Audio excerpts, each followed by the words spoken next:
ka sorkar jala ka lashim ye ka sin jam ka bathamai ban Pynshlur ki patba ka jala ban pyndonkam la ne phai khamat no shaki kali electric vehicles komta halor ka ne ka kan hon mentri ha ka singning kong kalamantur ye ka Meghalaya electric vehicle policy 8,000 riu ka ba ajingera pisa haduh 8,000 tyngka bat ka jingmap lut ya ka by registration ban Pynsuk bat penla ye ki patba ban thiet bat pyndonkam no da ki kali electric yakani ka rai la shim ha ka jinga lang jong ka kan hon mentri kabala penya do mentri rangba ka jala u konrat ke sangma ha bakran shigilat pathai khubor u mentri ka sorkar jala u markets and marak u la ong bakani ka policy ka thamu ban Pynshlur ri kinong shongshnong ban pyndonkam ni ki rukom let rukom wan ki ba khoj bat ki ba om penjabo ya kamriang discussed in the cabinet meeting today.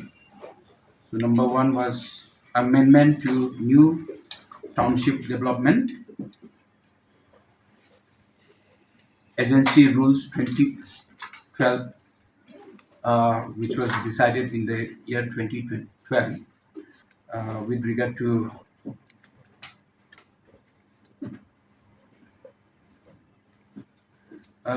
to new Shillong Township Development Agency. So this has been amended, and now the cabinet has passed as New Shillong Development Authority, hereinafter as the authority of NSDA, New Shillong Development Authority. So this is an authority now. It was an agency before, now it will be an authority. So number two,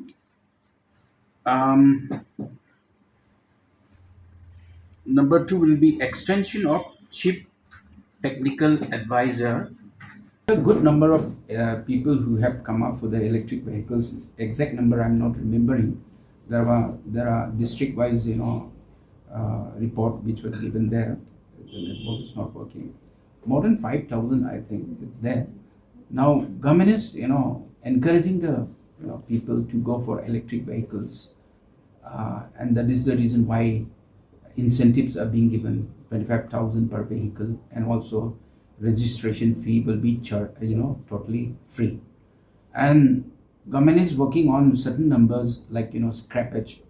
We have already came up with scrappage policy last year, and whoever comes up with scrappage policy certificate to get a new electric vehicle will be getting some some kind of an incentive there again, but that will be decided later on. But government has already discussed, cabinet has already discussed this issue also.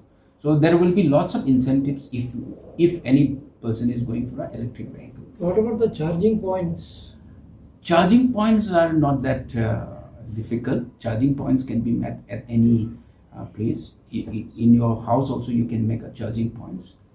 But if you are going for a commercial charging points, government has already located some stations, some places where charging points will be installed. So does this policy cover only the 4-wheelers or the 2-wheelers as well? It is covered for 4-wheel, 3-wheel and 2 wheels also. There are different incentives for that.